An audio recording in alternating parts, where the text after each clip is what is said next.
नमस्कार, मैं हूं अनिमेश और ये है बात खाली का एक और नया संस्करण एपिसोड नंबर 4, जहां 4 यार मिल जाएं वहीं रात हो गुलजार, लेकिन क्या हो कि 4 यार दिन में मिले हों, ये अनीस बताएंगे। ठीक है, 4 यार जब दिन में मिले तो फिर 4 तरीके से बातें होती हैं। ये एक वो भी रहता ना कि वो 4 लोग क्या कहेंगे। हाँ और ये 4 लोग चौराहे पे ही मिलेंगे जो आपकी जिंदगी में 4 बातें बनाएंगे और निकल जाएंगे, इसके अलावा कुछ भी नहीं होता। लेकिन मुहावरों में जिंदगी दो राहे पे आती है, कभी चौराहे पे नहीं आती। हाँ, ये बात भी है। लेकिन चाय जो है, मुहावरों से अगर अलग बात करें तो वो चौराहे की ही अच्छी लगती है। हाँ, चाय तो चौराहे की अच्छी होती है और कहीं कहीं पर चौराहों को चौगड्डा भी कहा जाता है। और इस चौगड्डे को अपभ्रंश में सम्मानित करने के लिए आसपास 4 गड्ढे जरूर होते हैं जो आपको बताते हैं कि चौगड्डा आ रहा है। वो क्या है, प्रकृति अपना रास्ता खुद बना लेती है। स्पीड ब्रेकर जब नहीं होते हैं तो लोग बाय डिफॉल्ट उसको गड्ढा मान के चलते हैं और वो स्पीड ब्रेकर का काम करता है। हालांकि इसके बहुत बड़े ड्रॉबैक भी देखने को मिलते हैं, एक्सीडेंट्स वगैरह। तो किसी की जब तारीफ करते हैं तो कहते हैं कि आपकी कीर्ति चहुं दिशा में फैले, मतलब चारों दिशाओं में आपका बड़ा भौकाल मचे। यहाँ पे भी 4 है, वैसे तो दिशाएं 10 बताई जाती हैं लेकिन जब न्यूज की बात करते हैं तो उसमें भी 4 का ही उल्लेख होता है। North east, west, south. एक बड़ा प्रसिद्ध भारत का दर्शन है, उसमें भी 4 है, 4 वाक। अच्छा, अपने यहाँ पे वेद भी 4 है। वेद भी 4 है, वेदांग भी 4 है। ये बड़ी बात है। मतलब 4 का जो मुझे जो लगता है, हालांकि देव 3 है लेकिन दिशाएं 4 हैं और उनसे जो भी चीजें आ रही है वो सब 4 हैं। जैसे गणेश जी की भुजाएं 4 हैं। भुजाएं 4 हैं। 4 तो बहुत सारे हमारे देवी देवताओं की भुजाएं हैं, लेकिन कान के नीचे 2 बजाए जाते हैं वो 4 हो सकता है ज्यादा हो जाए, तो उस मैग्नीट्यूड को देखते हुए 2 नहीं, फिर वो उसका भाजक संख्या लिया जाता है, होता 4 का ही है। हाँ। वो क्या एक में, वो कुछ लोग बोलते हैं ना कि मारूंगा 2 गिनूंगा 1। हाँ, तो वो ऐसा 4 मार लेते हैं, गिनते 2 हैं। वो जीएसटी काटते हैं लेकिन वो 4 लोग क्या कहेंगे? फिलहाल तो वो 4 लोग कुछ नहीं कहेंगे, क्योंकि वो 4 लोग चुनाव की बात कर रहे हैं जिसका ऐलान हो चुका है अभी। तो महाराष्ट्र में चुनाव है, झारखंड में चुनाव है, छत्तीसगढ़ में चुनाव है और 15 राज्य हैं जहाँ पे उपचुनाव है। तो छत्तीसगढ़ में भी एक तरीके से उपचुनाव है। झारखंड में 2 चरणों में है, बाकी जगह एक ही चरण में है। वैसे एक मीम ये कहता है कि चुनाव के फेज कितने भी हो, चरण 2 ही होते हैं। पहले चरण में नेता जनता के चरण में होते हैं और उसके बाद जनता नेता के चरण में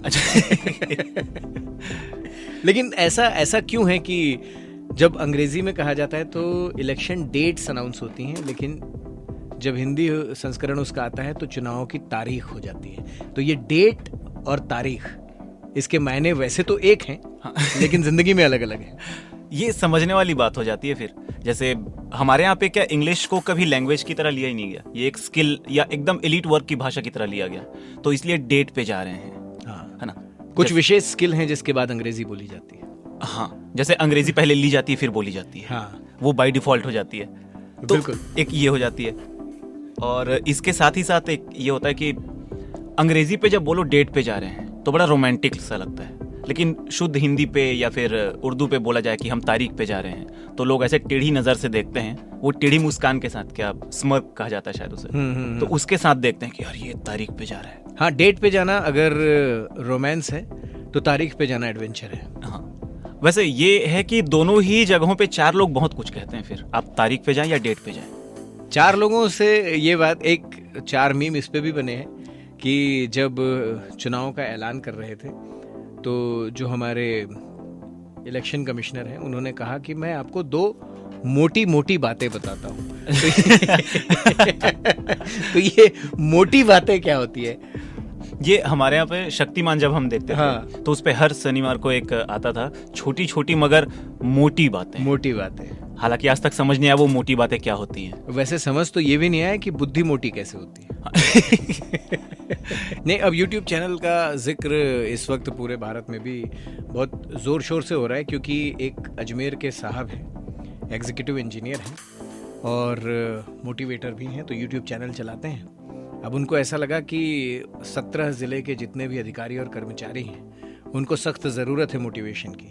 तो सरकारी आदेश निकला जिसमें यह कहा गया कि साहब के जो मोटिवेशनल वीडियोस हैं जो YouTube चैनल पे आ रहे हैं, ये सभी को देखना ज़रूरी है। और इस नोटिस में एक पॉइंट नंबर 6 है जिसमें कहा गया है कि जो नहीं देखेगा उस पर कार्यवाही भी की जाएगी। अब लोग वीडियो देखें मोटिवेशनल के लिए या फिर काम करें, क्या ही हो रहा है ये? वैसे तो विरोध हुआ और उसके बाद ये आदेश जो है ये निरस्त कर दिया गया है कि इतने मोटिवेशन की और सरकारी मोटिवेशन की तो कतई ज़रूरत नहीं। हालांकि सरकारी कामकाज में एक ज़रूरत तो है मोटिवेशन की, लेकिन इस तरह से वो भी सरकारी आदेश निकाल के नहीं। लेकिन एक ये ऑब्जर्वेशन है कि जिन बातों पे हम मोटिवेट होते हैं आउटर स्फीयर में, कि हम सोशल मीडिया पे कोई बात देख रहे हैं कि चलो यार लगे रहने से सफलता मिलती है, एग्जैक्ट वही बातें अगर हमारे बॉस कह रहे हों तो मोटिवेशन नहीं आता है। हाँ, फिर बहुत सारी चीज़ें आ जाती हैं माइंड पे, यार ये फिर बोल रहा है यार, दिन भर इसको फिर सुनना पड़ेगा। लेकिन ये बड़ा अच्छा तरीका था उनका पीआर करने का कि इससे व्यूअर्स बढ़ेंगे, फॉलोअर्स बढ़ेंगे। ये भी एक ड्रॉबैक हो सकता है ना लेकिन इसका, कि लोग गए और ब्लॉक कर दिए। हाँ, ये तो मतलब इतनी स्वतंत्रता तो सोशल मीडिया पे है और हमारे चारों तरफ social life and social media में किस्म किस्म के मोटिवेटर भी हैं। मतलब एक मोटिवेटर होते हैं जो मल्टी लेवल मार्केटिंग करते हैं। हाँ, अरे उनकी बात ही अजब ही हुई होती है, उनकी बात, एनर्जी उनकी बहुत कमाल होती है और जो पॉजिटिव अप्रोच उनकी कि मतलब अरे भाई साहब, हाँ मतलब घर आपको पहले वो गरीब बताएंगे कि आपकी जिंदगी में कुछ नहीं है, जो गाड़ी आप चलाते हैं ये आपके स्टैंडर्ड की नहीं है। अरे भाई साहब, आप तो महंगी गाड़ी ले सकते हैं और आप कर सकते हैं। और उसके बाद जो एनर्जी होती है और जिस तरीके से वो अपने सुपीरियर को इंट्रोड्यूस करते हैं। हाँ, अरे अच्छा, उस पे 2 ही सर होते हैं, एक दीपक सर, एक विकास सर। हाँ। और ये सर का समय मिलना बहुत सौभाग्य की बात है, बहुत बिजी रहते हैं, इनको तो आप पकड़ नहीं सकते हैं। आज आप सब बहुत लकी हैं कि ये आपके बीच में आए हैं। आज तो जिंदगी में तूफान आ जाएगा, भौकाल मच जाएगा। जिन्होंने इनको एक बार सुन लिया उनकी जिंदगी बदल गई है और आपकी जिंदगी बदलने वाली है दोस्तों। जी हाँ, अब आ रहे हैं ऐसा माहौल बना के जब उनको लाया जाता है, जब तो भौकाल तो खूब कटता है। जब आप बोल रहे थे मुझे लगा पीछे से दीपक सर ही आने वाले हैं। अरे दीपक से एक वो भी है, दीपक वो भी बहुत शानदार पीस है कि जो संवाददाता होते हैं उनका भी अलग मोटिवेशन होता है कि वो जब किसी स्थिति को लाइव बयां कर रहे होते हैं, उनका एक पर्सपेक्टिव होता है और एक उनका ईयरफोन होता है जो कभी कान के अंदर होता है, कभी कभी बाहर भी होता है। तो उस पे एक जो पीस है ना, ये दीपक वो जो लटक रहा है उसको कान पे डाल लो। अच्छा, इस पे ये होता है ना कि लड़कों के लिए ज्यादा बेनिफिट हो जाता है क्योंकि एक हाथ पे माइक है, दूसरे हाथ का क्या करें। हाँ। लड़कियां अपने बाल ठीक कर लेती हैं, लड़के ईयरफोन ठीक करने लग जाते हैं। एग्जैक्टली। अच्छा, एक और चीज है कि जो आपके स्कूल और कॉलेज के प्रोफेसर एंड टीचर्स होते हैं उनके अंदर ये मोटिवेटर गायब होता है।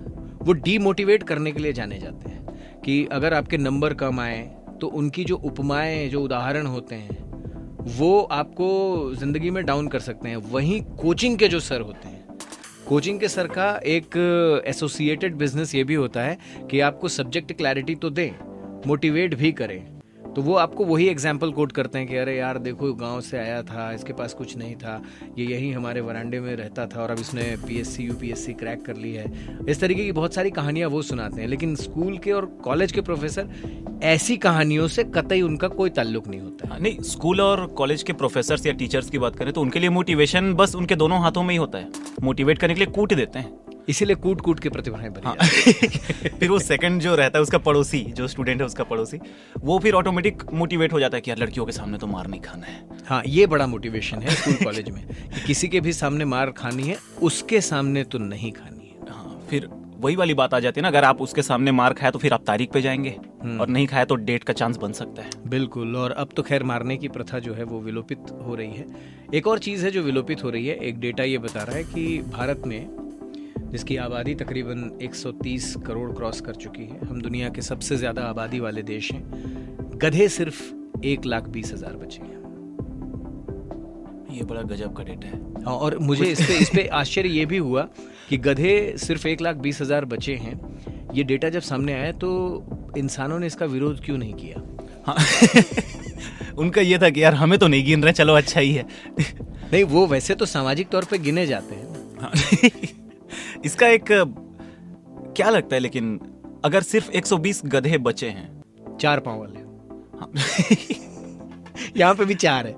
हाँ, ये चारों दिशाओं में जिनकी कीर्ति फैलने वाली थी, मतलब जिन्होंने बहुत जमाने तक लोगों का बोझ ढोया, अब वो सिर्फ 120 बचे हैं। हाँ, वो 120 नहीं, 1,20,000। अच्छा सॉरी, 1,20,000 बचे हैं। लेकिन फिर भी बहुत कम संख्या ही है, क्योंकि एक बहुत दौर बहुत था। कम है, बहुत कम है। और वैसे ये जो एक शब्द है ये मिसयूज्ड लगता है मुझे, गधा अगर आप किसी को कहें। हाँ। गधा दरअसल बड़ा मेहनती, बड़ा ईमानदार टाइप का पशु है, और बहुत शांत है। बहुत शांत है। किसी काम में आप एक बार उसको लगा दे वो लगा रहता है, और शायद किसी काम में वो एक बार लगा देने पे लगा रहता है अगले इंस्ट्रक्शन के आते तक, इसीलिए गधा है। फिर ये भी कहा जाता है ना कि गधा मजदूरी, हाँ, एक इसीलिए कहावत है। गधा मजदूरी या गधा मजूरी यहीं से आई है। वैसे भी सरकारी दफ्तरों में जब आप जाए ना, तो वहाँ पे ऐसे आपको कुछ वक्तव्य सुनाई देंगे कि यार जो काम करना शुरू करते हैं ना तो सारे काम उसी को दे देते हैं। हाँ। वो एक फिल्म नहीं आई थी चुप चुप के कि इसे कपड़े धोने नहीं आते हैं, मैं इसे सिखा दूंगा। अरे नहीं, कपड़े महंगे हैं तो ये तो तुमको ही धोने पड़ेंगे। हे भगवान, काम काम काम, खाना हराम। तो ये जो गधत्व है ये इंसान के अंदर है, लेकिन काउंट नहीं हो रहा है। एक आपने जो कहा तो उस पे एक बात याद आई कि हमारे एक कलीग हैं, शैंकी भाई हैं, प्रोमो प्रोड्यूसर हैं।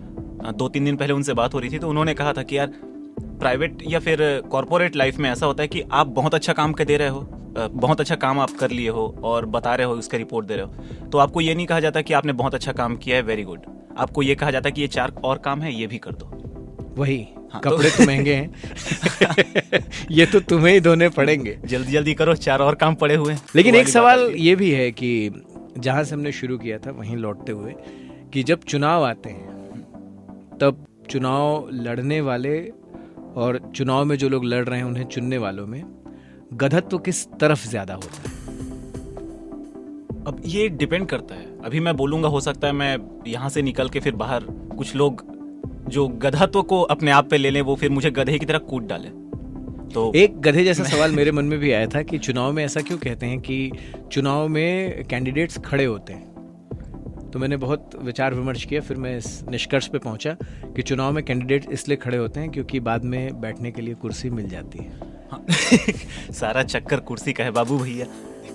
बिल्कुल, तो कुर्सी के इस चक्कर को आप सुनिए, गुनिए और उसके बाद बताइए कि ये जो बातचीत है कैसी लगी। हम इंतजार करेंगे आपकी प्रतिक्रियाओं का। बाकी चारों दिशाओं में आपकी जो कीर्ति है वो फैलती रहे। ये एपिसोड नंबर 4 था, इसके बाद 5 आएगा।